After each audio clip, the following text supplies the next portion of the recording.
takdir penyelamat. Pertemuan di tengah hujan. Langit sore itu gelap, hujan deras mengguyur jalanan kota. Arga, seorang pria sederhana berjaket lusuh, baru saja pulang dari pekerjaannya sebagai teknisi listrik. Di tengah derasnya hujan, ia melihat seorang wanita tua terjatuh di tepi jalan. Tasnya tercacar dan beberapa pengendara hanya melintas tanpa peduli. Tanpa pikir panjang, Arga berlari menghampiri. Ia meneduhkan wanita itu dengan payung kecil yang ia bawa, membantu mengumpulkan barang-barangnya dan mengangkatnya ke pinggir jalan. Wanita itu tampak kesakitan di kakinya. "Bu, jangan bergerak dulu. Saya bantu ke klinik terdekat ya," ucap Arga.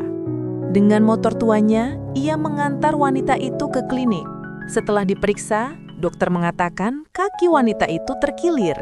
Arga menunggunya hingga selesai, lalu membawanya pulang sesuai alamat di KTP. Sesampainya di rumah besar berarsitektur klasik, wanita itu menatap Arga haru. "Nak, kau semangat baik. Aku tidak tahu bagaimana jadinya kalau kau tak datang." "Tidak apa-apa, Bu. Saya hanya melakukan apa yang seharusnya." Wanita itu tersenyum. "Namaku Bu Ratna. Aku ingin berterima kasih. Tolong masuk, Nak." Arga menolak dengan sopan, tapi Bu Ratna bersikeras. Saat masuk, Arga terpana melihat foto keluarga besar di dinding. Terutama satu foto seorang gadis muda bergaun putih, tersenyum manis di antara bunga sakura. "Itu anakku, Naira," kata Bu Ratna lembut. Arga tak tahu pertemuan hari itu akan menjadi awal dari takdir yang mengubah hidupnya selamanya. Tamu tak terduga. Beberapa hari kemudian, Bu Ratna datang ke bengkel tempat Arga bekerja. Rekan-rekannya terkejut melihat wanita berkelas turun dari mobil mewah dan menghampiri Arga. "Arga, aku ingin mengucapkan terima kasih dengan benar. Kau menyelamatkan nyawaku," ucap Bu Ratna. Ia kemudian mengundang Arga makan malam di rumahnya. Arga sempat menolak, tapi akhirnya setuju karena menghormati beliau. Malam itu ia datang dengan pakaian sederhana. Rumah itu tampak lebih megah daripada sebelumnya, penuh kehangatan. Saat duduk di ruang tamu, muncullah sosok gadis dari tangga atas. Gadis di foto yang dulu ia lihat, Naira. Naira menatapnya dengan senyum sopan. "Jadi ini pria yang menyelamatkan Mama?" katanya lembut.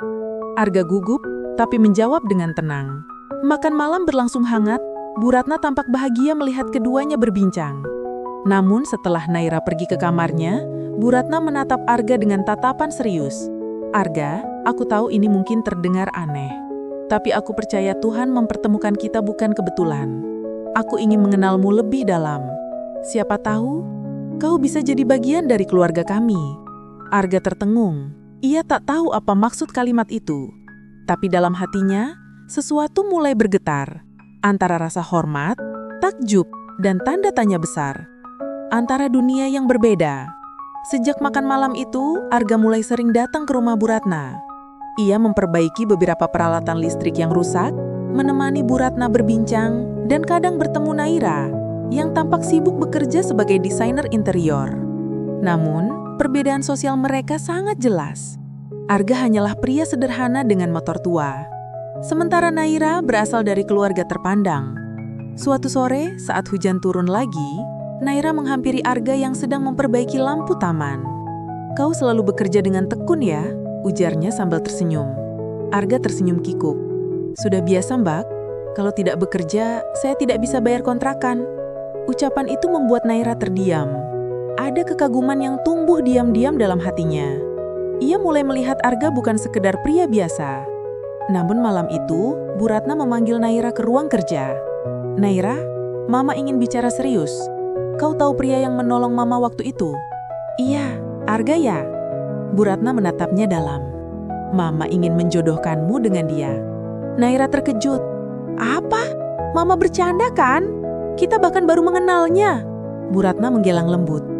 "Mama yakin, dia pria baik, tulus dan rendah hati. Itu yang Mama cari untukmu."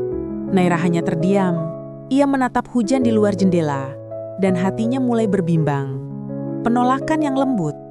Naira duduk di taman rumah sambil memandangi langit senja. Hatinya bergejolak sejak mendengar rencana ibunya. Ia menghormati Arga, tapi perjodohan itu terlalu cepat. Saat Arga datang membantu mengganti lampu taman, Naira mencoba bersikap biasa. Namun akhirnya ia berkata pelan, "Arga, Mama sering bicara tentangmu, bahkan ingin menjodohkan kita." Arga langsung terdiam. "Saya dengan Mbak Naira?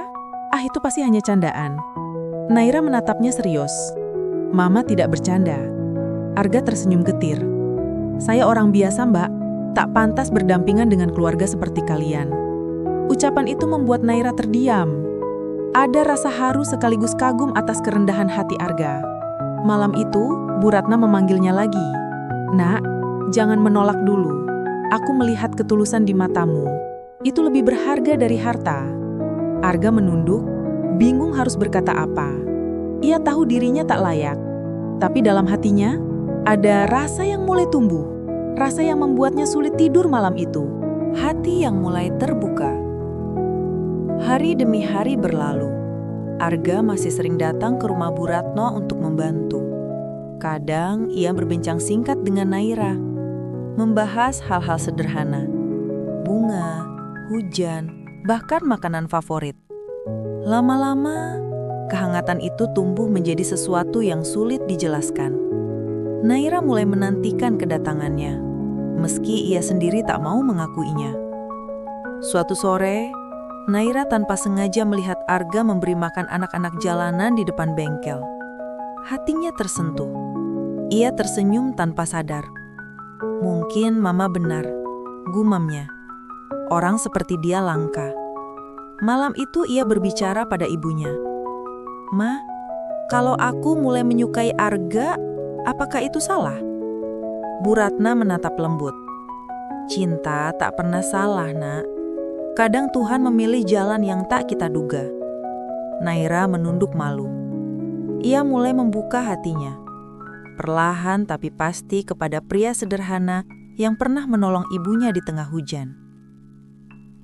Rintangan datang. Kabar kedekatan mereka mulai terdengar oleh sahabat dan rekan bisnis Naira. Beberapa mencibir, menganggap Naira bodoh jika benar-benar menerima pria seperti Arga. Suatu malam, Naira menangis di kamarnya setelah menerima pesan bernada hinaan. Arga yang kebetulan datang mengantar barang melihat wajah sedihnya. "Ada apa, Mbak?" tanya Arga pelan. Naira menggeleng. "Tak apa, aku hanya lelah." Arga menatapnya penuh empati. "Jangan pedulikan kata orang. Nilai seseorang bukan di pakaian atau mobilnya, tapi hatinya." Kata-kata itu menenangkan Naira. Tapi saat Bu Ratna jatuh sakit keesokan harinya, Arga segera membantu mengurus semuanya. Ia menemani di rumah sakit, tak kenal lelah. Di sela-sela rasa panik itu, Naira sadar, ia sudah jatuh cinta sepenuhnya. Namun cobaan baru menanti karena keluarga besar Bu Ratna tak menyetujui hubungan mereka. Ujian terakhir. Kakak Bu Ratna datang dari luar kota, membawa nada marah. "Ratna, kau ingin menantuku pria miskin seperti itu? Apa kau sudah gila?" Bu Ratna hanya tersenyum lemah. "Kau tak tahu, Nak Arga menyelamatkan nyawaku. Dia berhati mulia." Namun perdebatan itu membuat Arga merasa bersalah. Ia memutuskan menjauh, tak ingin menjadi sumber masalah. Ia pamit diam-diam meninggalkan surat untuk Bu Ratna dan Naira. Beberapa hari berlalu tanpa kabar. Naira gelisah, mencarinya ke bengkel tapi tempat itu kosong. Hingga suatu sore, Bu Ratna menangis di kamar membaca surat Arga. "Terima kasih atas segalanya. Saya pamit karena cinta saya tidak pantas menggusik ketenangan keluarga kalian." Air mata Naira jatuh tanpa henti. Ia berlari keluar rumah, menembus hujan, bertekad menemukan pria yang kini membawa separuh hatinya pergi. Takdir penyelamat. Setelah berhari-hari mencari, Naira menemukan Arga di bengkel tua milik temannya. Saat melihatnya, Arga terkejut. "Naira, kenapa kau di sini?" "Karena aku tak mau kehilanganmu lagi," jawabnya dengan suara bergetar. Air mata mengalir di pipi keduanya. Arga mencoba menahan diri, tapi Naira memegang tangannya erat. "Cinta tak melihat harta, Arga. Aku memilihmu karena hatimu," katanya tegas. Saat itu, Bu Ratna muncul, ternyata mengikuti dari belakang. Ia tersenyum haru. Kalian berdua memang ditakdirkan. Restuku penuh untuk kalian. Arga menatap keduanya, matanya basah. Ia tak percaya Tuhan memberinya kebahagiaan sebesar ini. Beberapa bulan kemudian, mereka menikah sederhana di taman rumah Bu Ratna. Hujan rintik-rintik turun lembut seperti hari pertama mereka bertemu. Dan di bawah langit yang sama, Arga tahu, kadang menolong seseorang bukan sekedar kebaikan kecil. Itu adalah jalan Tuhan menuju cinta sejati. Aku temukan